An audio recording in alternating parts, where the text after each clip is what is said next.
You strike me as someone who's made their fair share of enemies.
Hey, how about we play a little game?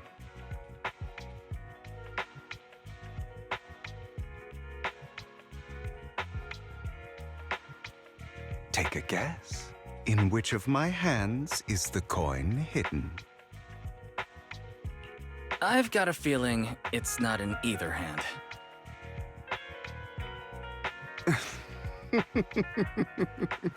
Actually, both of them are holding a coin. But hey, you're technically not wrong. As a prize, you can have this.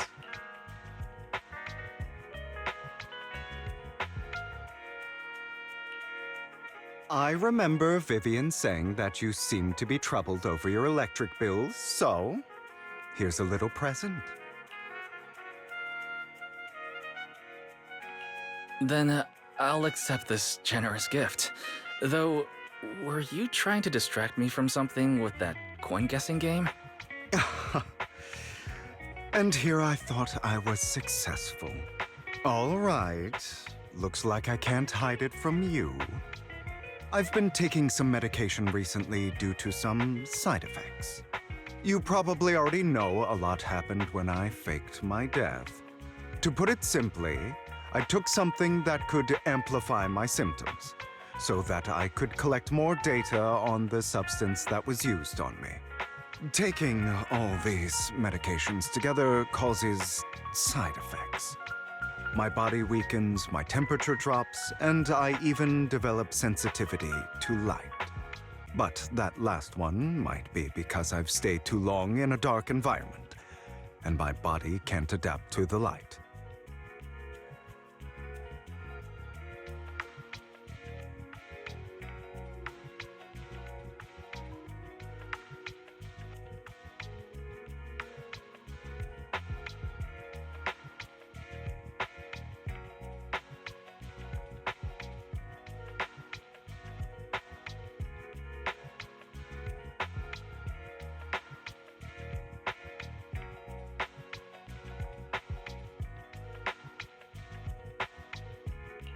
Why do these symptoms sound so familiar? It's almost like you're describing a vampire from the old civilization. What a strange coincidence. The situation was quite urgent, and someone had to do it. I merely paid a small price to achieve my goals. Seems pretty reasonable to me. After all, in this world, the only thing we truly have control over is ourselves. That being said, if I managed to catch my uncle, I wouldn't hesitate to use him as a test subject. That's reasonable, right? Good evening, you two. Not that good an evening for me.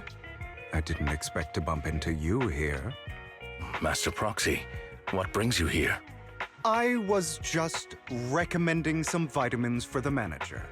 What about you? What are you doing at the pharmacy this time of night? Corin accidentally ate some of Rena's cooking, so I'm here to purchase medicine for her stomach. Who knew that the internal workings of the famed Victoria Housekeeping Co. would be so chaotic? I see you're familiar with the names of my co-workers at Victoria Housekeeping. You lot are the watchdog. I mean, guardians of the Mayflower family. Of course I would have done my research. Is something amiss? You seem a little skittish. Amiss? Please. You think too little of me. Master Proxy, what do you think? I trust your word over Hugo's.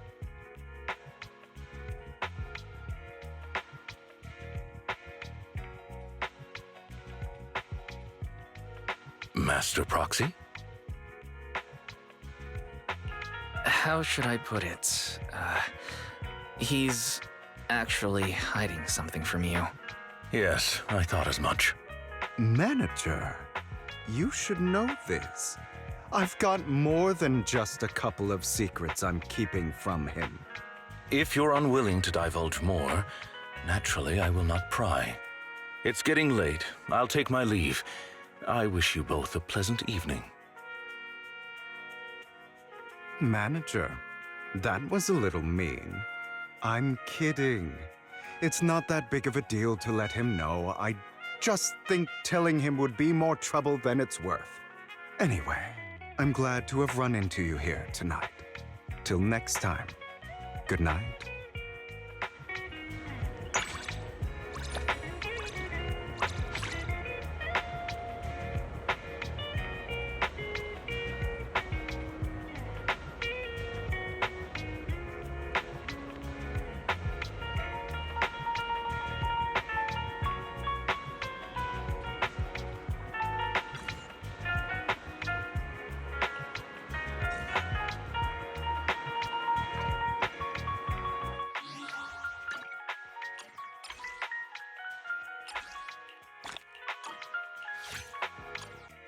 Well, well, manager, we meet again. I've been waiting for you forever.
You strike me as someone who's made their fair share of enemies.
Now, before we start the movie, we have some preparations to do.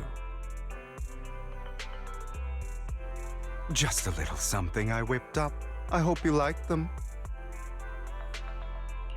I'm not sure if I should mention this, but we actually have another friend who also brings over fancy desserts and coffee to watch movies. Oh, really?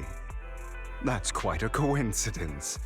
However, I'm quite confident that my desserts will taste much better than your friends. All right, now that we're about ready, let's get started. It wasn't easy to get this copy of Children of Devils, and I can't wait to see if the movie's any good.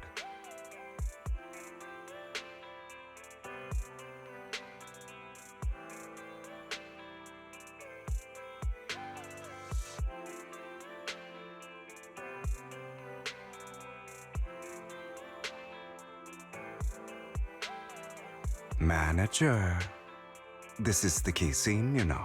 Or am I capturing your attention more than the movie? Yeah, you know what? I'm more interested in you than the movie, actually. Thanks for the compliment. I think you're more interesting than the movie, too.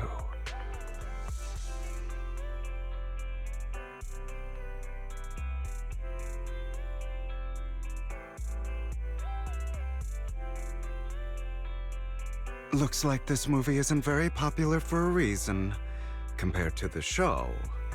How are the desserts, Proxy? They were okay. About the same as you'd get from the bakery. Seems you're pretty picky when it comes to food, Manager. I'll be sure to adjust the flavor to your liking next time. Due to my hypoglycemia, I always carry some sweets with me. Though, I don't actually like eating sweet things at all. A long time ago, while I was with the Ravenlock family, I happened to eat a slice of cake. Little did I know, it was the favorite dessert of a certain brother of mine. The other kids wouldn't ever dare touch that cake. Once he found out about it, he made me eat an entire table full of cake. There had to be at least 10, maybe even 20 slices. I don't remember completely. Ever since then, the taste of anything sweet makes me nauseous. But my body needs sugar, so I still force myself to eat desserts like these. Whenever I put something sweet in my mouth, I'll relive the fear, humiliation, and anger of that day. I used to love chocolate too. But since that day, even chocolate has become like an instrument of torture in my mind. Sorry for rambling on like this. It's just that watching the protagonist spurn the fact that he had to drink blood to survive made me think of my own past. There's no need to apologize. Maybe you could try another method, like taking supplements or something. That way, you wouldn't have to eat sweets anymore. In the past, I used to see it as a weakness, or even a flaw. Just like my heterochromia.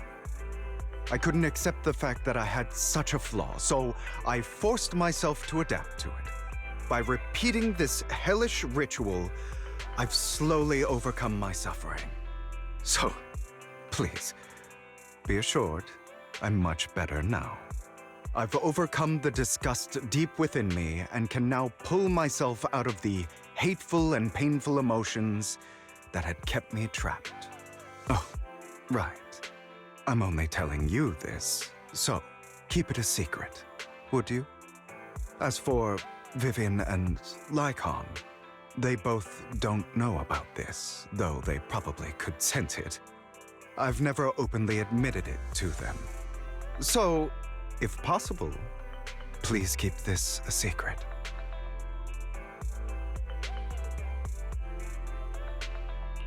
I'll keep your secret.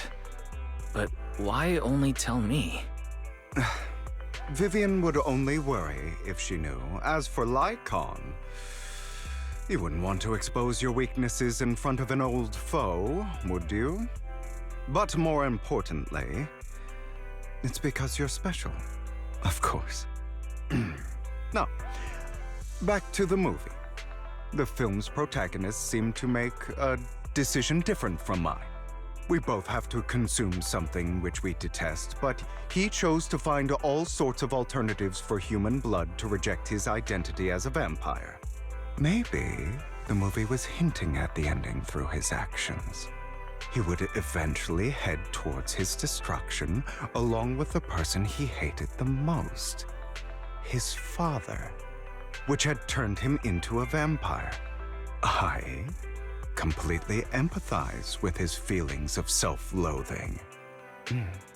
Maybe that's the interesting thing about movies. And not just movies, the same can be said about all the stories people have created. Within these multitude of stories, I can even catch a glimpse of myself if I had made a different decision. Sorry. Looks like I'm rambling on about some nonsensical stuff again. Vivian would sometimes complain that I speak too much and often talk about things that she doesn't understand. Don't worry. I understand you. That's great. Nonetheless, thank you for watching this movie with me today. If you're willing, please come visit my gallery next time. I'll prepare some desserts that are even more sumptuous than those I've brought today.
Hugo, don't mind what he said.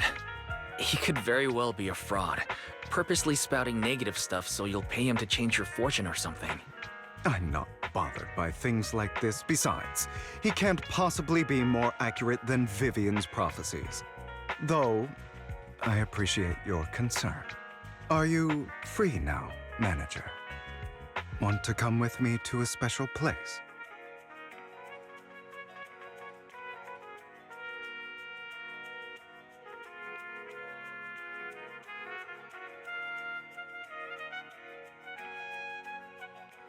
Oh, we're partners in crime now.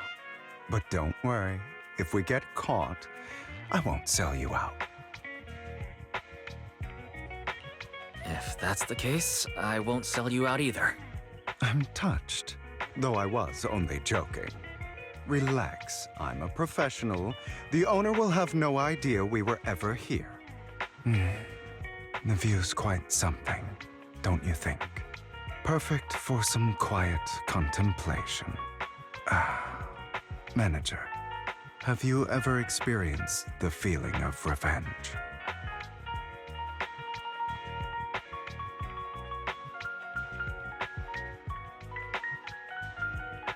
No, I haven't. And I don't really want to in the future either. Being vengeful means holding on to hatred.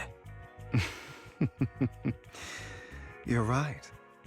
It isn't exactly a good thing. In truth, I've experienced it firsthand. The moment I thought I had killed the man I called father. Did I scare you? Well, I say that, but in the end, I didn't succeed. It was only after a long time that I realized I hadn't actually killed him. But for that brief moment, I truly believed he was dead. At first, I felt a wave of ease I'd never experienced before. It's as if the anger and hatred I've harbored and suppressed all this time broke free in an instant. However, that feeling only lasted for a fleeting moment. What followed was a long period of disorientation, emptiness, and fear. Fear that in that moment, I had become just like him. I've always been afraid that I'd turn out like him. Ironically, there are always people who say that I resemble my father. Don't worry, I know you. You won't become someone like him. Thanks. Speaking of, do you believe in fate, manager?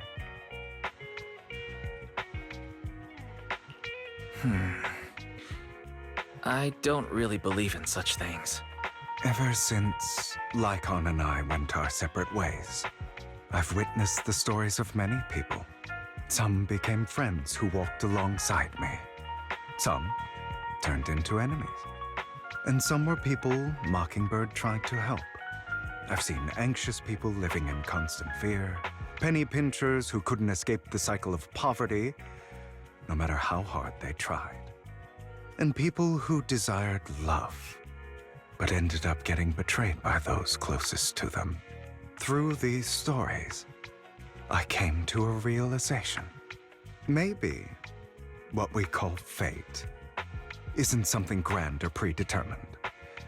Maybe it's simply a collection of our habits, our thought patterns, our behaviors, and everything shaped by our past experiences. It's the way you're conditioned to react after something happens. So doesn't that mean that if we change the way we react, we'll change our fate? Maybe the truth behind fate is that you can always become the kind of person you wish to be.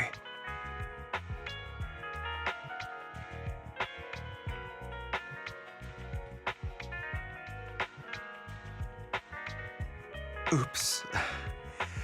Time really slipped away. Thank you for listening to me. Let me walk you home. Wouldn't want your family to start worrying. I wish you a lovely evening, my friend.